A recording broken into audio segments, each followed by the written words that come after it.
Klaas on täiesti ainulaadne materjal, sest seda saab taas kasutada lõpmata arv kordi, ilma et selle kvaliteet halveneks. Sellepärast tasub alati võimalusel klaaspakendit eelistada. Täna asume uurima, mida ühist on klaaspakendi sorteerimisel ja metsa istutamisel. Klaasi eraldi kogumine on Eestis väga pika traditsiooniga. See on üks esimesi pakendimaterjale üldse, mida eraldi sorteerima hakati, et seda kordus ja taaskasutada. Kõige suurema väärtusega on muudest pakenditest eraldi sorteeritud klaaspakend, sest selle saab ümber sulatada uueks materjaliks. Ühest konteineritäiest ümber sulatatud pakenditest saab valmistada üle 200 uue klaaspudeli ja purgi. Aldar, mis on klaasi kui materjali eelised? No mina tooks välja 2 eelist. Üks eelis on see, et plasti puhul eritab ikkagi midagi mikroplasti toitu. Klaasi puhul seda ei ole, aga pakendiringluse poole pealt kindlasti oluline on see, et klaasi on võimalik pea lõputu arv taaskasutada. Ja kui selle niimoodi eraldi konteinerisse kogutuna kätte saab, siis selle saab saata otse tehasesse, et puudub ka selline suur energiakulu siis ta pakendiliinid läbi lasta. Läbipaistev klaas taaskasutatakse siin samas Eestis, värvitu klaas taaskasutada piiri taga. Kui nüüd segapakendi konteinerist klaas kätte saada, et siis ta on selline pigem määrdunud, et siis teda kasutatakse näiteks betoonblokkides, et vähendada siis liiva kaevandamist. Täna kasutab Eestis kokku kogutud klaaspakendit näiteks Järvakandi klaasitehas, kuid toorainest on nii suur puudus, et purustatud klaasi tuleb mujalt lisaks importida. Kusjuures klaasi ümbertöötlemine on väiksema keskkonnamõjuga kui päris uue materjali tootmine. No tegelikult on ju klaasil ja klaasil vahe ka, et siia ma võin ikkagi panna taara ja pakendi, et miks ma ei või siia näiteks puruks läinud aknaklaasi või ma ei tea, peeglit sisse panna. Ja kuna see, just ütlesid õieti, et pudelid ja purgid siis jäävad siia, et näiteks lehtklaas või mõni muu klaas, et tema sulamistemperatuur on teine ja see tuleks siis hiljem välja ikkagi sorteerida ja seda kindlasti siia panna ei tohiks, et pakendi kaste läheks ainult pakend ikkagi. Jaa, on ju eraldi segapakendi konteinerid ja eraldi klaasipakendid. Kui ma nüüd tulen oma mingisuguste purkide ja potsikutega siia, siis kuhu neid tegelikult õige panna on? No kindlasti klaaspakendi konteiner on kõige õigem. Et nagu ma mainisin ka, et selle võib põhimõtteliselt otse tehasesse saata, et ei pea teda eraldi sorteerima. Kui nüüd klaaspakendi konteinerit ei ole, kas siis ütleme poe ja koduteel, et siis see lähim segapakendi konteiner, kuhu klaasi võib panna, et sinna sobib ta ka. Aga eelistada võiks ikkagi klaaspakendi konteinerit eraldi. Kui sulle veel tundub, et oma pudelite purkide konteinerisse vedamine ei ole seda vaeva väärt, siis pakendiringlus on otsustanud anda veel ühe põhjuse, miks tasuks ikkagi sorteerimine ette võtta. Tänapäeval on märgata, et üha enam suuri ettevõtteid otsivad viise, kuidas panustada meie keskkonna jätkusuutlikkusse. Nii on pakendiringlus otsustanud panna õla alla metsa istutamisele ja seda just aladel, mis seni ei ole olnud metsamaad. Lubasime, et kui aastaga saame 10 000 tonni klaaspakendit kokku kogutud heade inimeste abiga, siis istutame 5 hektarit metsa. Tuli tiba rohkem 10 tonni ja istutame ka tiba rohkem kui 5 hektarit metsa. No ega midagi, anname siis istikutele valu.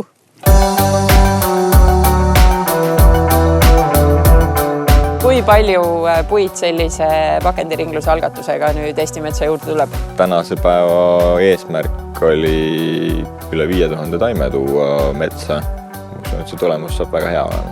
Aga kuidas see kaasaegne metsaistutamine üldse välja näeb, et täna isegi sain siin mõned kuused maha panna, et kas siia jääb nüüd ilus kuusik, millal see raie küpseks saab ja kas ainult sirged kuused hakkavad siin kasvama?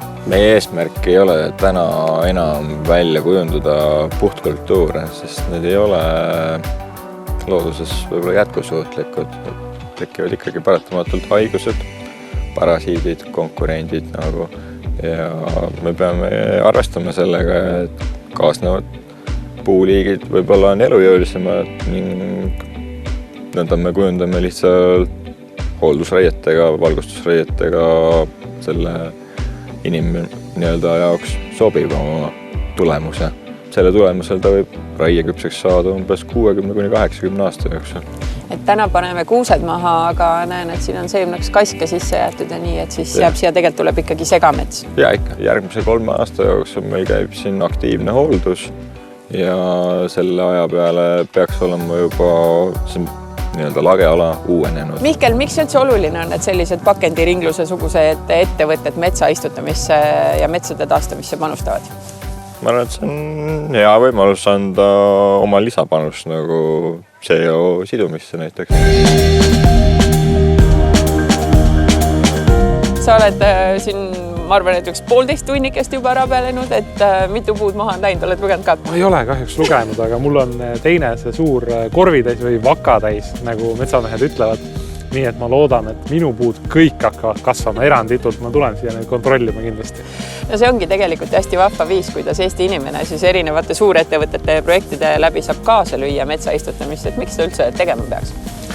No ma arvan, et see on selles mõttes selline ühiskondlik käimetõmbamine, et kui me ise ei tee, et kes siis veel seda teeb, et see, et pakendringlus tahab kätte seda klaasi inimeste käest, on ju väga mõistlik. See, et Vestland Mets tahab uut metsa istutada, on samuti väga mõistlik. Ja eks siis tuligi ju need jõud ühendada ja mis seal ikka, sellistel asja tuleb alati kaasa tulla, alati neid aidata. Kes siis ei tahaks, et selle raiesmiku asemel siin mühiseks võimas mets ükskord, see on ju väga lahe. Tihti sellised kampaaniad kipuvad jääma ühekordseteks. Kuidas teil tunnen? No ideaalis oleks igavene, aga kindlasti teeme ka siis sellel aastal uue aastase tiiru ja loodame siis 10 000 tonni klaaspakendid taaskord kokku koguda ja kindlasti sektorit metsa istutada. Kus inimesed selle kohta rohkem infot saavad üldse, et kuidas nad saavad panustada, et teie saaksite metsa istutada? Kõige paremini saab panustada ikka niimoodi, et pudelid ja purgid pakendiringluse klaasikogumiskonteinerisse, et neid on Eestis üle 1000. Tasub minna näiteks kuhuviia.ee lehelt vaadata klaaspakendi konteiner või siis kõige parem info on ikka pakendiringluse kodulehel. Lisaks metsaistutamise algatusele on pakendiringlusel tagataskus veel üks lihtne viis, kuidas tarbija käest tema kasutatud klaaspakendeid veelgi enam kätte saada. 2021. aastal läbi viidud küsitluse tulemustest selgus, et 74% vastanutest, kes täna veel klaaspakendeid eraldi ei sorteeri, teeksid seda juhul, kui konteiner oleks nende kodu juures. Nii on käivitatud tasuta klaaskonteinerite teenus korteriühistutele. Ahaa, kui meil enne oli juttu sellest, et lehtklaasi tegelikult ei peaks siia konteinerisse. Lehtklaasi tohiks panna siia, jah. Et siin on headel inimestel natuke sassi läinud. Aga tubli, et klaas on siin. Selles mõttes. Vähemalt ei ole metsa all, eks. Aga samamoodi võiks see klaas olla siis ka kottidest välja raputatud siia. Selle me võime ju ära teha, et eks see paberkott on tegelikult mõttetu. Kui sa paned kott klaasi konteinerisse, siis pane ilma muu pakendita. Kui keegi veel ei tea, siis koerakaka ei ole klaasist. See läheb olmesse meil praegu. Jah, olmesse seetõttu, et seal on biojääde on pandud plastiku sisse, mida ei saa vist taas kasutada. Aga nii, kas me saame selle klaasi ka siit ringi tõsta kuskilt praegu? Jah, selle me tõstame ka olmeprügi kastidena. Ahah.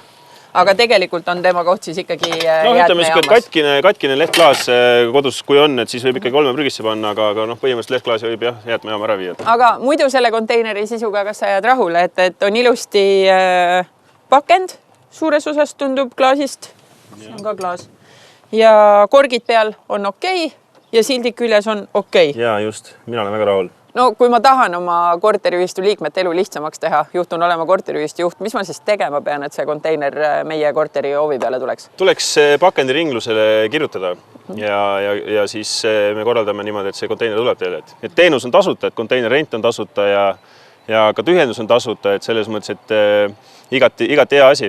Täna on Tallinna lähiümbrus ja Tartu, need, kus me pakume, aga kindlasti tahame ka laieneda, aga selline võimalus on olemas. Täna ikkagi on väga palju pakendeid olmeprügis, mis läheb põletusse või prügimäele, et number 1 eesmärk on ikkagi kõik Eesti inimesed sorteerima saada, et meil ikkagi seda keskkonda kauemast jätkuks.